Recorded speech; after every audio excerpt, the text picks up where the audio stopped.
Well, my name's Paul Fiesel, and I'm a senior history major at the University of Dallas, and I went to Rome in the fall of 2012. And I'm Matt Sear. I'm a sophomore biochemistry major, and I was in Rome in the fall of 2013. So right now we're just going to talk to you guys about what to expect academically.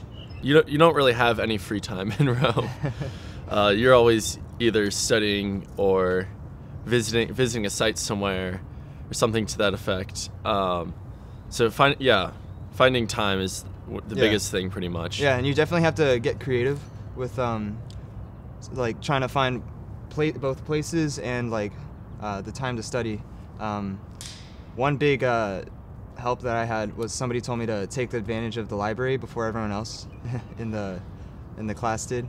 So that definitely helped at the beginning of the semester. Yeah, the library is definitely a great place to go to study. But like during exam weeks, everyone's just in there, and so it kind of defeats the purpose of being secluded in the library. Yeah, for sure. There's other places on campus though. Yeah, there are, and off campus too. Off campus, yeah. So one of the biggest things that I did was go to this nearby town called Albano, which you can just take the coach route bus over there. And there's this one coffee shop called Bar Sesta, where they have really fast internet. And all you have to do is buy like one croissant. It's like 50 euro cents or something, and they give you the password. And I think I spent most of finals week there. That's for sure.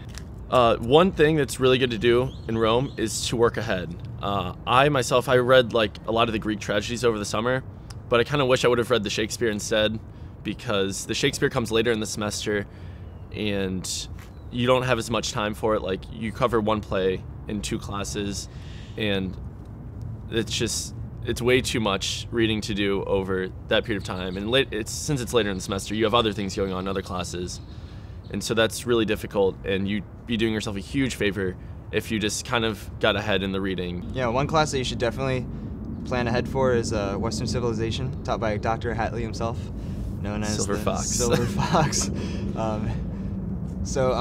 One thing that I actually did really well in that class. Not just because I'm a history major, but one thing I did was, as he assigned assignments, like there's these things called special topics where we would do primary source readings. Every time he assigned one of those, you just definitely stay on top of the readings, but as you go along with class notes and everything, start compiling a study guide as you go. So by the time it's like a week before the test, you already have all this material that you've been basically studying as you type it out in a computer or something. One of the things that's both similar and different in many ways between the Rome campus and the Irving campus is the fact that everyone is taking the same classes. Yeah. Here that happens to some extent. We have the core, but there, all 110 students are taking the same exact classes as you. So it adds a really interesting dynamic to it, I feel.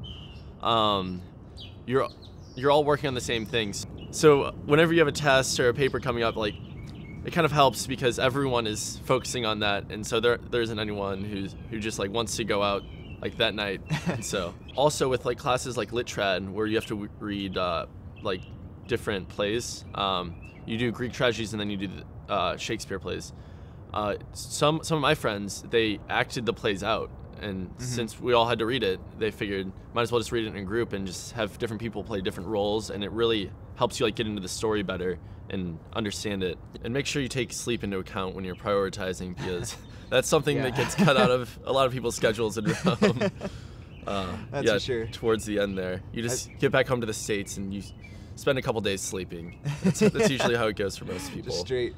I guess for me, it was my best semester academically.